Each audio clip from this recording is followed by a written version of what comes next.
টাকা না থাকলে বিয়ের পরেও বউ চলে যায়, আর আবেগের বসে মানুষ সবসময় ভুল ডিসিশনই নেয়। আর সেটার প্রমাণই গল্প। আমি আবার এসএসসি পরীক্ষা দেবো, আমাদের স্কুলের একটা মেয়েকে দেখে আমি তার প্রেমে পড়ে যাই এবং তাকে অনেক ভালোবেসে ফেলাই। সে আমার জীবনের প্রথম প্রেম ছিল। তারপর আমরা রিলেশনে যাই, খুব ভালোভাবে চলতেছিল আমাদের রিলেশন। আমাকে অনেক ভালোবাসতো।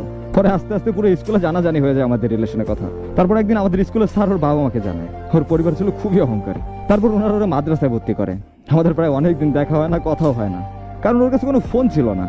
কিন্তু আমি যে ওর অনেক ভালোবেসে ফেলছিলাম, যে মানুষটার সাথে একটা দিন কথা না বলে থাকতে পারতাম না, সেই মানুষটার সাথে প্রায় একটা মাস কথা হয় না।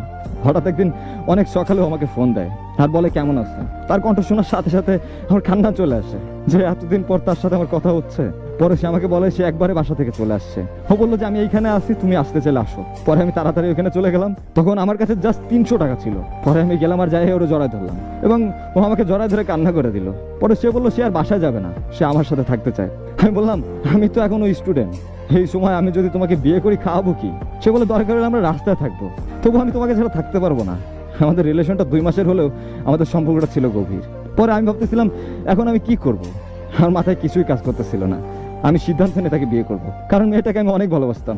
এখন আমি যে বিয়ে করবো সেই টাকাটাও আমার কাছে ছিল না, আর আমি ছিলাম মধ্যবিত্ত পরিবারের ছেলে। পরে আমি আমার ফ্রেন্ডদের জানাই, কিন্তু কেউই না আমার হেল্প করতে পারে নাই। পরে আমাকে বলে যে তুমি আর কানের দুল বিক্রি করে দাও। আমার তখন কিছুই করার ছিল না। তারপর আমি তাকে বিয়ে করলাম তার কানের দুল বিক্রি করে। তারপর আমি তাকে আমার এক ফ্রেন্ডের বাসায় রাখি কিছুদিনের জন্য। পরে আমি আমার বাসায় ব্যাপারটা জানাই। পরে আমার বাসা সবাই অনেক কষ্ট পায়। আমার মা শুনে কান্নাকাটি করতেছে যে আমি এত বড় একটা কাজ করলাম, তাও আবার কাউকে না জানায়া। তারপর আমি ওরে আমার বাসায় আনলাম। আলহামদুলিল্লাহ আমার বাসায় সবাই মেনে নিল, কিন্তু ওর ফ্যামিলি বললো তারা কখনো মাইনে নেবে না, তারা ছিল খুব অহংকারী। তারপর ভালোই চলতেছিল আমাদের সংসার। আসলে ভালোবাসার মানুষকে পাওয়ার যে সুখটা, এটা আসলে বলে বোঝানো সম্ভব না। তারপর একদিন ওর ফ্যামিলি আমাকে কল দেয়, দিয়ে বলে তার মেয়ের সাথে কথা বলবে। আমিও কথা বলতে দিলাম। তারপর ফ্যামিলি ওরা বলতেছিল যে তুই চলে আয়, আমরা তোকে ভালো জায়গায় বিয়ে দেবো, বড় লোক ছেলে, বড় বাড়ি আছে, গাড়ি আছে, সেখানে তুই সুখে থাকবি, আরো অনেক কিছু। আমি মধ্যবিত্ত পরিবারের ছেলে। আমি তখন ইনকাম করি না, কারণ আমি স্টুডেন্ট, তবু আমি জব খুঁজতেছিলাম একটা। তারপর আমার ভালোবাসার মানুষটা না কেমন জানি হয়ে গেল। একটা মেয়ের চাহিদা ভালোভাবে পূরণ করতে পারি নাই। আমার সাধ্যমতো চেষ্টা করছে ওরা সুখে রাখার, কিন্তু সে হয়তো বা টাকার মাঝে সুখ খুঁজতেছিল। কিন্তু টাকা দিয়ে যে সুখ কেনা যায় না, এটা হয়তো বা সে জানতো না।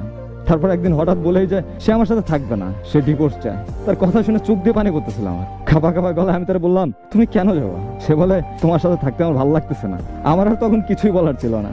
আমি আরো অনেকবার বলছি আমি তোমাকে ছাড়া থাকতে পারবো না। ভাই আমি তো তাকে মন থেকে ভালোবাসছিলাম, কিন্তু সে বাসে নাই। পরে সে তার আব্বু আম্মুকে ডেকে চলে যায়। ভাই ভালোবাসাটা আমার সত্যি ছিল। সে তো টাকাকে নিজে সুখ মনে করছে।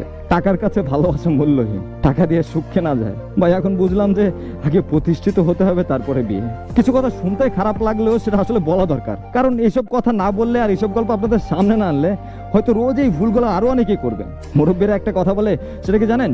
দুধ খাওয়ার বয়সে ঝাল খাওয়ার চেষ্টা করতে নেই, মুখ ছুলে যায়। মানেটা কি বুঝছেন? এই বয়সটা তো প্রেম করাই ঠিক না, আর সেখানে নিজেদের ডিসিশনে বিয়ে। ভাই আপনার বয়স কত?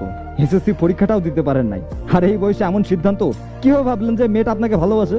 ভাই ওর এই বোঝার বয়সটুকুই তো হয় নাই। ও যা করছে সব আবেগ। আবেগ বললেও ভুল হবে, এই বয়সে আবেগটাও ঠিক মতো আসে না লক্ষ্মী ভাই আমার। ও যা করছে ও তো নিজেও জানে না, আরও এটা বুঝবেও না, কারণ এই বোঝার মতো বয়স ওর এখনো হয় নাই। এই বয়সে কখনো ভালোবাসা হয় না।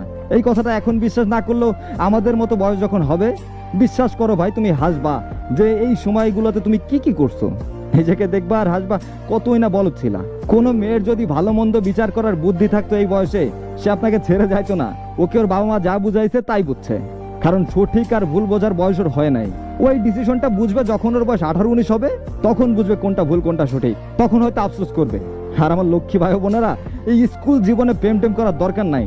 একটু বড় হও, তারপর দেখা যাবে। জীবনে প্রতিষ্ঠিত না হলে কেউ তোমাকে দাম দিব না, তুমি কারো ভালোবাসা পাবা না।